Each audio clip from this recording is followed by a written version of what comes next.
Hi, champions. Welcome to my channel where we talk about personal growth and development. Today, we're going to be talking about overcoming limiting beliefs and fears and how stepping outside our comfort zone can lead to greater self awareness, deeper relationships, and a better quality of life. So, get ready to be inspired and motivated as we dive into this important topic. Let's get started. So, vulnerability doesn't get a good rep, right? It's always conveyed as something that's really hard or difficult that you have to go through. And in my experience, that's not exactly what vulnerability is. Vulnerability is not being harmed. Vulnerability is being open. And having that openness does present the ability to be harmed, which is why when you choose to be vulnerable, it deepens that particular moment. If you're in a relationship and you're always closed off, nothing can grow. There's no connection, there's no emotion. But when you get to a level of comfortability, you get to a level of trust, you're able to open yourself up. And that is the vulnerability. It's not that you're being harmed, but I do understand that there are fears about being harmed. Presenting yourself, opening yourself up with that vulnerability immediately creates a deeper relationship because the other person is able to recognize what's happening. They're able to see that the wall is down, that they can make a genuine, authentic human connection with you. And then from there, you're able to establish that trust. The other part that most people can't see is that you have to be vulnerable with yourself. So just like you can be open to another person, and I think that's where most people see vulnerability, you also have to be vulnerable to be willing to see your own self. And I know that seems like a strange concept, but there's factors, there's characteristics, traits, there's habits that we have. And sometimes we don't want to recognize them. We don't want to acknowledge them. We might recognize that there's a problem, but we don't want to acknowledge that there's a problem. That is where vulnerability with yourself comes in. It's being willing to see where change needs to happen. It's not necessarily that anything is bad. That's a moral judgment that we have in our head, right? What we're actually doing is opening ourselves to change. That is the vulnerability with yourself. It allows you to recognize what's actually happening. It allows you to re-examine your goals and your values and to look at what actions you're actually taking in your life. And when you're able to do that, when you're able to see what actions you're actually taking and hold them up next to your goals or next to what you value in life, and you can say, I'm not really getting where I want to be, or vice versa, I need more of this particular thing. And I think that's where we need to focus most of our attention, is where we're getting things right, what we can lean into. In my experience, when we try to put up resistance or put up walls to try to prevent something, we start focusing on that one thing. My son was, my son and I were at a park the other day, and there was a kid there with essentially a small go-kart. And when he went to drive it, my son was looking at the things he was trying to avoid, and he was naturally driving towards those things. And it's the same thing in our lives. If we focus on what we're trying to avoid, we hit it because we're focusing on it. We're driving ourselves towards it. What we actually need to do is look where we want to go. If there's something bad over here, don't look at that. We want to go here. So I'm going to look here and I'm going to drive past this. I'm not going to look at it. Don't be a rubbernecker on the road. If there's an emergency accident, keep your eyes where you're going. Don't look at the flashy lights. There's nothing there that concerns you. Once you've done that and you've become vulnerable to yourself, you've opened yourself up for change. This gives you greater personal power for the reasons I've just explained. You now can properly assess which direction you want to go in, and you can allow that change. If you resist it, all bets are off. You're going to be fighting that until you can get it in your identity to go where you want to go. If you hold on to your identity that says, I'm a fighter, I'm a guy who's gonna I'm gonna fight this wall, I'm a girl who's gonna fight this wall, then that's what you are. You're a person who fights that wall. If you're somebody who has got places to go and this wall's not gonna stop me, then that's your identity. You're someone who's going to find a way to not worry about the wall, because the wall is not actually what you're focused on. Your goal or your objective or your habit is what you're focused on. A lot of people have fears about vulnerability, but I'm more willing to think that people actually have a misconception about vulnerability.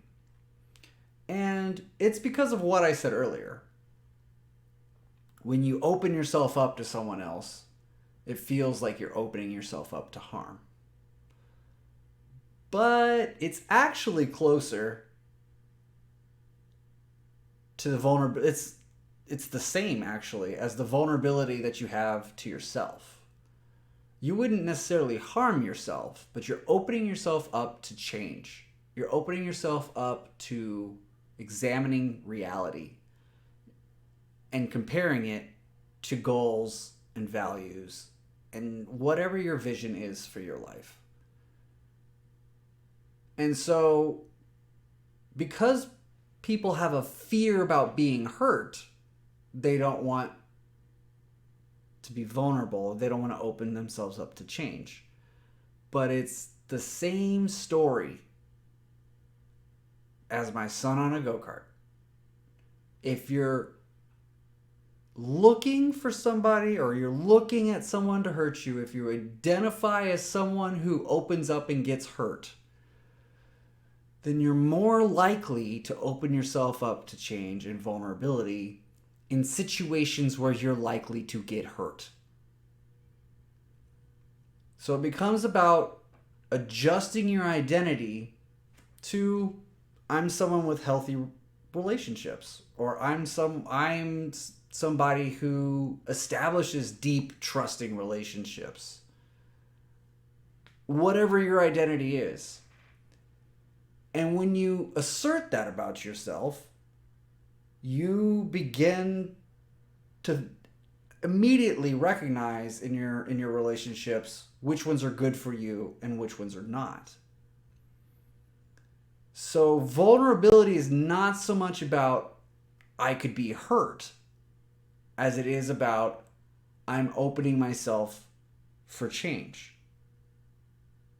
And once you step through that, you're able to move forward towards your vision or your dream for your life, whatever that may be.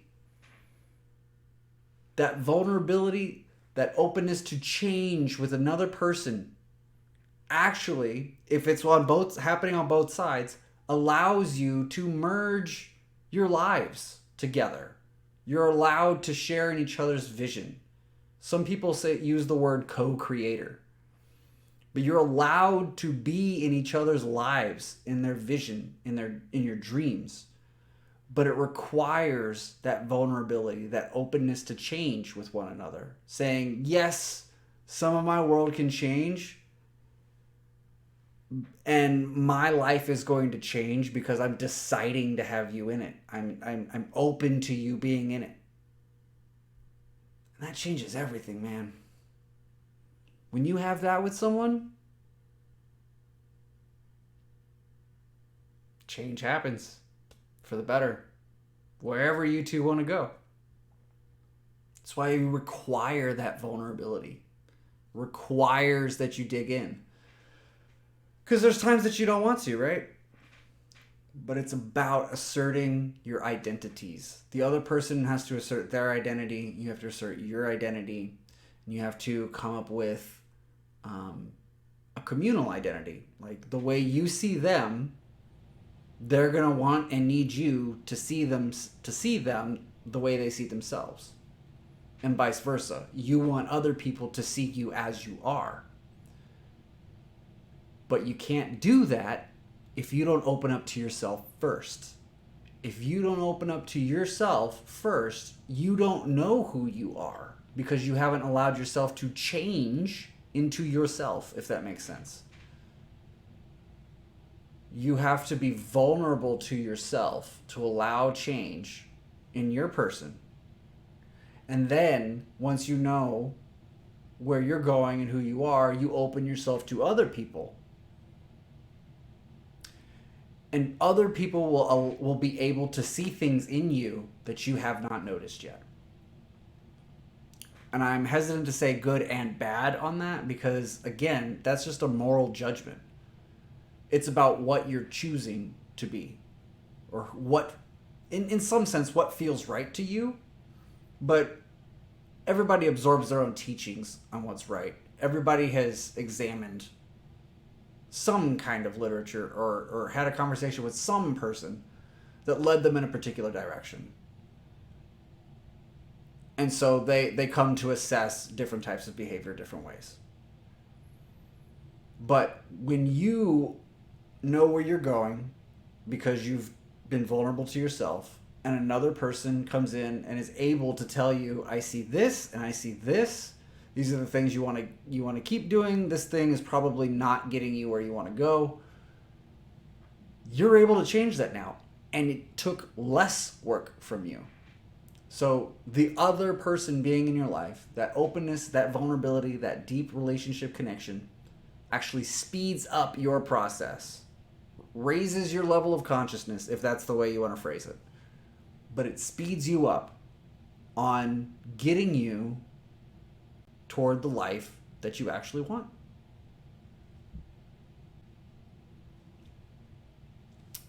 I want to give you a real example of something that required vulnerability and in hindsight was not actually difficult. But at the time, see, it wasn't even difficult in the time either. At the time, there's just this weird haze that maybe something bad could happen. That's really the feeling that I had. Maybe something bad could happen. Not something bad is going to happen. And maybe that's my own personal makeup in that particular situation. But I was in a fatherhood program with the Children's Shelter of San Antonio. The program is called Compadre y Compadre here in San Antonio. And part of that is talking about some really heavy topics. I think the whole course was like 20 weeks long. And going through that required me to be honest with myself and with a group of people. And thankfully, it's structured in such a way that you're not doing that on day one. But over essentially, half a year almost? I was able to open up to a room full of other fathers about difficulties that I was having. Or mistakes I had made. Or, and one of them was about our inner child. So that was like stuff from when I was a kid, right? And I guess we could go there too. You have to be able to take that first step of looking at yourself and honestly looking at like your thoughts, your feelings, emotions. I know those are different for me. I mean, feeling is passing, and emotion is like the thing that stirs up things within you. um, but being able to honestly look at myself and say, the thought originally starts with, that's something I want to change. And then it turns into a thought of, I'm changing it into this. Those are pretty much the most simple thoughts I can summon about that. First, identifying, oh, no, that doesn't take me where I want to go. I want to go over there, and this is taking me over there. So I need to change that. And again, it stems from your identity, truly. It's how you identify yourself. Oh, well, I was a kid and I got hurt and I got yelled at. So I yell. I yell. I get angry. I'm loud because that's what I'm used to. Because that's in my mind normalized. That's okay because that was done to me. But that's not what I want. That's not what I want for my son. So it becomes, I want something better. This is what better looks like. And then honestly incorporating that into your identity. I'm not someone who yells when I'm angry. I might get a little frustrated, but I take a couple deep breaths. Because I'm not someone who yells. That's not who I am. Does that sound fishy to you? It's not. You can change it that easy. It's deciding to be someone else. It's deciding to have a different reaction. That's all it takes. You do have to persist in it. So if there is something that comes up, and this is a new identity for me, I have to persist in that identity. I don't yell when I get angry. I take a breather. If I need to pause and step out of a conversation or something, then I'll do that. Because as someone who doesn't yell, I do something else. I don't want things to boil over. And so that started with being honest with myself, opening myself up to change. And then being able to talk in front of other people, that actually speeds up your change. So I was talking about when you have an emerging identity or a new change that you've introduced, when you broadcast it to other people, when other people speak into you, that speeds it up. And there's some difficulty here sometimes because you can share like a vision or a dream that you have for your life, and somebody else can say that's not going to happen. And you have the choice then of getting angry or upset or sad or fearful about what they said. But you still have to persist in that identity. Either way. Whether they say a positive thing or a negative thing, it doesn't matter. It doesn't matter. Whatever they say, if you persist in your identity, I'm not someone who yells. I'm a good father. If I persist in the identity of being what I view as a good father, then I go that way.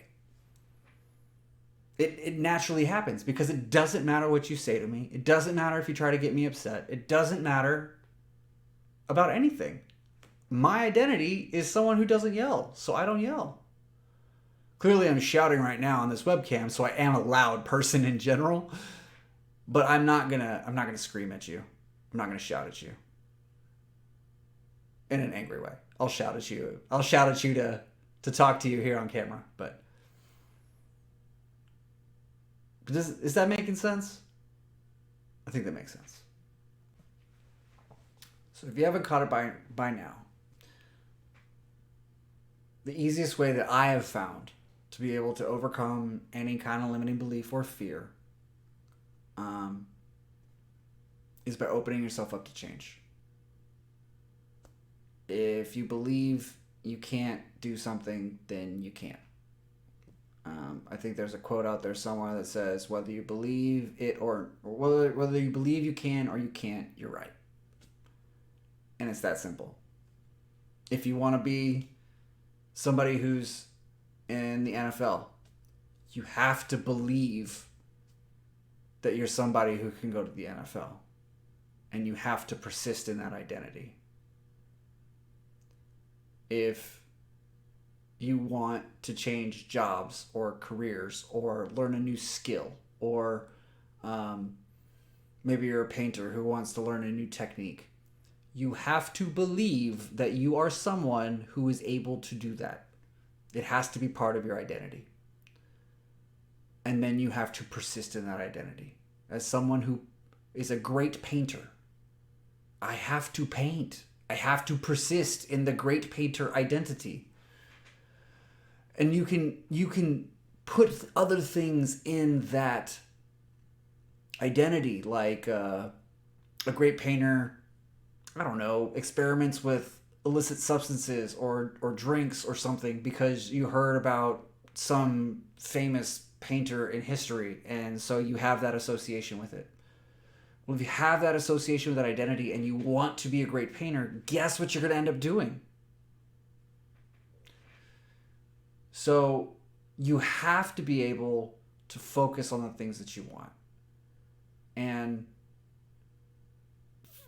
in that case, like illicit substances or alcohol might not prevent you from being a great painter. And if it doesn't, then there's technically no reason that person should have to remove it. Technically. If it's causing other problems in their life, then they probably want to remove it. But if theoretically it doesn't cause any problem whatsoever, then there might not be any reason to remove it. But even if there's no consequence, which I don't believe, but even if, as long as you have that as part of your identity, you will find a way to do it. It's about changing the identity of who you are. And I know that sounds weird, right? Like, I am me. How can I be anyone else? You honestly choose who you want to be. And it's very hard for people to understand that. It's very hard for people to accept that, because ultimately you're responsible for your own life. And it's very difficult for some people to accept, because people have done bad things to them. Oh, well, I can't do this because somebody did this to me when I was little, or well, I'm too old, or I'm too young, or something, whatever. There's always an excuse. There's always something that you have created so that you can't do the thing that you say that you want to do. And fundamentally, you just have to assume the identity of who you want to be. You're going to change as a person. And that's something that people never think about, or at least I never hear it unless I'm looking for that answer. But who were you 10 years ago? Who were you 5 years ago? What kind of decisions did you make? How did you think? Now compare that to who you are now. You're a different person. You think differently. You react differently. And we have a tendency, when we look to the future, to think that we'll be the same person in the future. But that isn't true. If you're not the same person from the past, if the person now is different from the person in the past, why would the future you be the same you? It's not. You're going to change either way. So decide what change you're going to make. Decide who you're going to be in the future. And manifest that now. Do it now. In 5 years, I'm going to have X, Y, Z. That's why I'm doing X, Y, Z right now. It sounds simple, because it is. But we have a culture and a society that doesn't teach these things, that doesn't educate people in actually harnessing their lives, harnessing their own person. We have a culture that blasts you with buy this, do that, look like this. And we absorb that because we've not been taught to simply examine ourselves and to choose what is right for us on our inside, on our identity. So do that. You think I sound crazy? Try it. Try it. You'll like it. No, really, you'll like it. Because once you start changing where you're looking in the world, you start going different places. You start doing different things. You meet new people. You look different. You act different. I used to be chronically depressed. Do I look depressed right now? No. But it's because I chose to be a happy person. And I know that sounds ridiculous. You can't choose to be happy. Yes, you can. You are choosing to be happy or not. You're choosing to be mad or sad. You're choosing external forces determining how you feel and think about things. At least that's the state most people are in. If it rains today, I'm sad. If the Cowboys lose, I'm mad. Why? You get to choose that. You're choosing to be mad. You're choosing to scream at a TV. You're choosing to go through your whole day sad because it rained or something. Why? You don't have to. You can feel however you want right now. What does it feel like to be happy? In your body. How does it feel like when you're happy in your body? What kind of thoughts do you have when you're happy? What kind of body energy do you have? Like how do you present yourself when you're happy versus when you're sad? Put it in your body right now. Do it. What does happy feel like? Be happy. Right there. Just keep doing that. You're a happy person. You're a happy person. You're a happy person. Regardless of what's going on, you're a happy person. You can be whatever you want to be.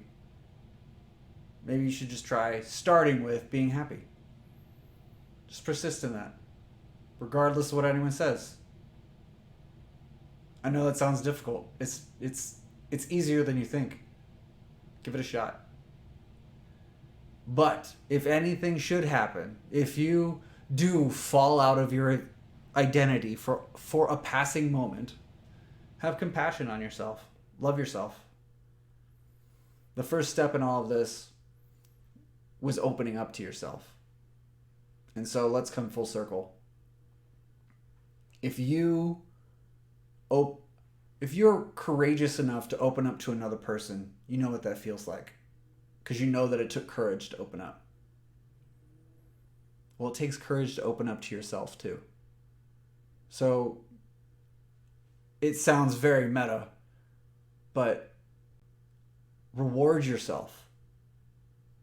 Be happy to yourself. Be compassionate with yourself for choosing to open up to yourself. Love yourself. Trust yourself.